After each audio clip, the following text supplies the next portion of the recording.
It's a superhero matchup. It's a great fight for Bisping to take, at this stage of his career, to really solidify himself as one of the greats. He's already got that win over Anderson Silva. That's a massive credential on his record. To add GSP to that, really, it puts Michael up there in the top 5 of all time. You really can't deny that because of the people that he's beaten, the way he's done it. What a massive fight, Michael Bisping against GSP. You've got Michael Bisping, who's one of the most prolific fighters in the UFC, one of the most polarizing as well. People watch his fights, whether they love him or hate him, they want to watch him fight because they know what they're going to get. He's going to be aggressive. He's going to have a high work rate. He's going to push his opponents, and you just can't question his heart. That's the one thing that's got him through all these fights. Sometimes he's technically outclassed by his opponents in one area or another. Sometimes they're more powerful. Sometimes they're better grapplers. But the heart and tenacity of Michael Bisping always shines through, and that's what's made him a champion. Then on the other side of the table, you've got someone like Georges St-Pierre, who is proven to be one of the best champions of all time. Coming back from a 4-year layoff, stepping up a weight class, taking on one of the busiest, most active, most well-conditioned fighters in the middleweight division. It's a superhero matchup. It's a great fight for Bisping to take, at this stage of his career, to really solidify himself as one of the greats. He's already got that win over Anderson Silva. That's a massive credential on his record. To add GSP to that, really, it puts Michael up there in the top 5 of all time. You really can't deny that because of the people that he's beaten, the way he's done it. Since seizing that middleweight title, everybody's been calling him out, but GSP's the biggest fight of all. There are so many people that want to see GSP come back. They remember how good he was when he was fighting. They remember how dominant he was when he was fighting. He's able to take people down and control them, beat them up, always threatening them, always keeping himself out of danger. A very, very intelligent fighter, very strategical in the way he approaches things. Quite different to Michael Bisping. Michael's the aggressive trash talker that, as we've all seen, been trying to get inside GSP's head in the build-up to this fight. And GSP holds back. He's very reserved. He's very disciplined. It's a fascinating bout. I think it's a big task for GSP to deal with Bisping in this one. I think it's a tough test for him to come back a weight class up and take on the champion straight away.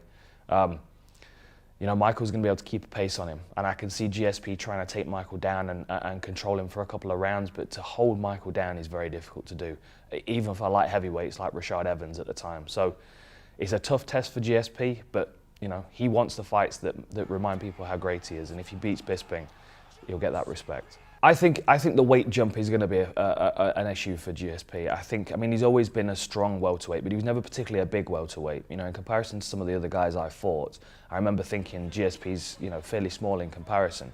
An excellent athlete, very well muscled, very lean, but for size-wise, he's nothing in comparison to Michael Bisping, who's 6'2". He's a big middleweight who moved down from light heavyweight. And you see, this is the thing with this fight. It's fascinating because we've seen GSP take welterweights down and control them and basically do what he likes with them. So what he's doing now is he's stepping into the middleweight division and he's given up some of those natural advantages that he had at welterweight. It's the same as the reason why people want to see Demetrius Johnson move up to bantamweight. They want to see him relinquish some of those advantages that he has in his speed, in his timing, in his technique, and take on a bigger man. And that's exactly what GSP's giving the fans, which is, that's why the fans love him. He's not coming back and picking off a top 10 welterweight with the hopes of getting a shot at the title again. He's going straight in at the top in a bigger weight class full of absolute murderers. I think it's a very brave move for GSP to do, but he's not going to do it if he's not confident, if he's not sure that he can beat Michael Bisping. And of all the people, GSP could fight anybody in the UFC, so he's chosen Michael Bisping. And that's partly why Michael's been upset about it, because he feels like GSP's selected him as an easy opponent. And obviously we all know that's not the case. So I'm interested to see how GSP approaches it, what his thoughts are about Michael Bisping and why he chose Michael as an opponent. The reality is though, in 2 fights, GSP could be the champ. He could take the belt off Bisping and move down and face Woodley. There's a lot of super fights in it for GSP, but he's got to beat Bisping first. Yeah, that is a real genuine grudge match. A lot of the time when fighters trash talk and stuff, it's to get inside their opponent's heads, to get the fans wound up and excited. I mean, this is genuine. These guys would fight if anybody was watching. It doesn't matter. They don't like each other. You know, this is a rivalry that started on the mats at Team Alpha Male and is developed on the Ultimate Fighter. You know, in the public eye, everybody's seen this develop. Everybody's seen the drama in the camp and the fracturing, you know, between Uriah Faber and Duane Ludwig when Duane Ludwig left and took TJ Dillashaw with him. The whole team was affected by that, and you know, they're a very close-knit team. So when one person feels it, particularly the head coach, all of the rest of the fighters on the team, they back that coach up. You know, we saw it on the Ultimate Fighter when Garbrandt backed up Uriah Faber against Conor McGregor. You know, he's a fiery kid. He's very emotional, and so's TJ Dillashaw. And what's interesting in this fight is that they're from the same school of thought. You know, they've got very similar movement patterns, very similar game plan and approach into their attack. The way they stitch their strike into their wrestling is very similar. So I find this quite interesting because obviously now they know TJ Dillashaw very well. He's moved away to work with Duane Ludwig and the team in Colorado.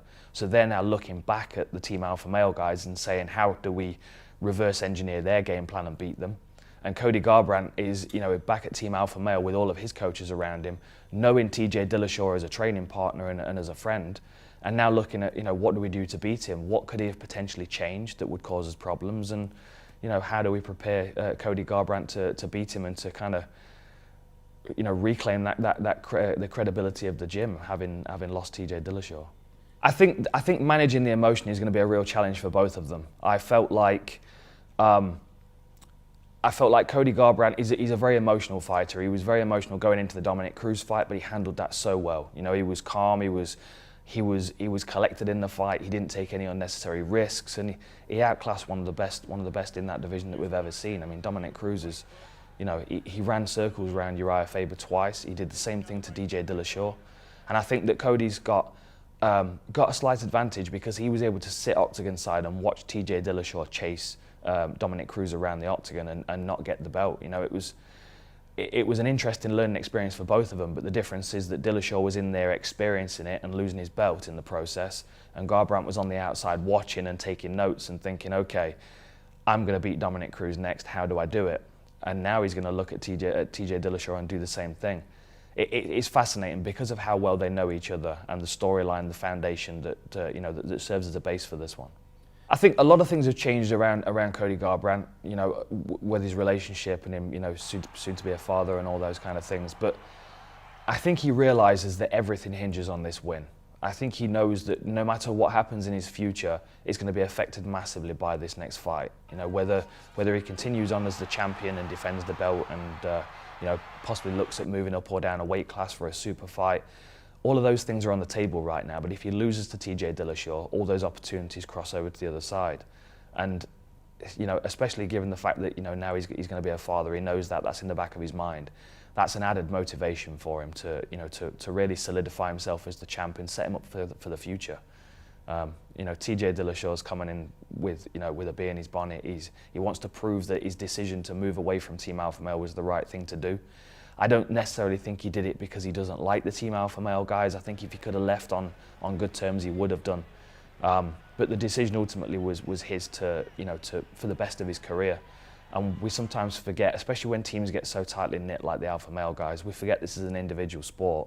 And in that gym, there were a lot of guys that could potentially fight TJ Dillashaw for his belt in the future. So it kind of made sense to move away and to be focused on yourself as a fighter and, you know, to follow his favorite striking coach in Duane Ludwig. It's a fascinating storyline, and I think we're going to see the best of both of these guys. And don't be surprised if this turns into a trilogy because, you know, this is going to be a close fight. They know each other so well. It's going to be a back and forth one, and then as soon as it's over, we're going to be like, okay, when's the rematch? Joanna's a special fighter. She's a very special fighter. You know, being in Poland right now, everybody we speak to is telling us the same thing. She's on loads of billboards around the city. I mean, she's really broken the market, the international market, and she's you know, everybody loves her. She's a sweetheart. You know, you follow her on social media. She's moved to Florida. She's having a great time. She's living the dream. You kind of just want to follow her journey, and at the same time, when she fights, she's vicious. She's tenacious. It's amazing to watch her go from this, you know, smiley young girl that's skateboarding down the road in Florida to, you know, facing off with Rose Namajunas and say, I'm going to break you, and mean it like she does. Like, I mean, I've faced off with loads and loads of guys, and I've never seen that intensity in anybody's eyes. She's a special individual. And on the flip side, you've got Rose Namajunas, and I would say the same about her. You know, she's earlier in her career, she's still developing, she's still adding things to her game, but every time we see her, she's improved something. You know, she's a growing young fighter. I mean, it's a big opportunity for her to face the champion at this stage in her career. Worst case scenario, she's going to step in there and learn a big lesson from Joanna and realize what it takes to be a champion. But at the same time, you know, with the scrambles that she creates and with the chaos that she causes in a fight, that could overwhelm Joanna. We don't know. I mean, Joanna's defended her belt very well in the past few fights, but she's been fighting people that are predictable for her. You know, Carolina, she knew was going to be a kickboxer. She fought Claudia before. She knows what to expect from these fighters. Whereas Rose is so young, she's developing all the time. And again, with the coaches around her that she's got, that are always adding new things to her game. I think she's going to come in there absolutely intent on taking that belt from Joanna. And I think before, a lot of people have stepped in to face Joanna and had a question in their mind as to whether they could actually get the job done. And I don't think that question exists in Rose's mind. I think it's a big risk for Wonder Boy. He's going to be the bigger fighter in there. He's good at fighting at longer range as well. He's got a more unorthodox style with that karate background. So his ability to stand in a side stance and pick people off with long range kicks, I think he's gonna be a good game plan for this fight. You know, Masvidal is one of my favourites in the division. I've watched him all the way through his early career. He's been a fascinating fighter to watch, and the way he approaches the fights as well, that absolute focus that he has, that almost he's almost insulted that someone would get in the octagon with him, and I like that attitude. The complaint about Masvidal sometimes is that he kind of hangs back and lets the fight come to him. And I don't think he can do that in this one, because Wonder Boy's output is very good. When he feels like he's got range to work and feels like he's got space and time to work, he'll throw long 4, 5, 6 strike combinations, whereas Masvidal is much more of a counter striker. So he's going to wait, he's going to walk you down, then wait for you to throw so he can counter. Predicting the counters of Wonder Boy Thompson is going to be challenging, because they're not going to come from a traditional kickboxing or Thai boxing stance. So there's going to be some adaptation for Masvidal there. One thing that we can't forget though is Masvidal's got a good ground game as well. He's a good wrestler. He's got a decent submission game as well, and I think we saw that against Damian Maia. I mean, he didn't come out on top in that fight, but he showed that he can hang with the best. It might be a smart thing for him to do to try and challenge Wonder Boy in the clinch, maybe take him down and wrestle him a little bit, you know, wear his arms out, and possibly even work in the clinch. You know, he is a Thai boxer, so if he can get that plum clinch, start working the knees to the body and the elbows, that's going to be a skill set that Wonder Boy is not really comfortable with working. So there are benefits for both fighters in this one. It's going to be a striking extravaganza without a doubt. You know, one of these guys is going to take some big shots and go down to the canvas at some point. I think it's going to be a razor thin one though. I think both of these guys could walk away with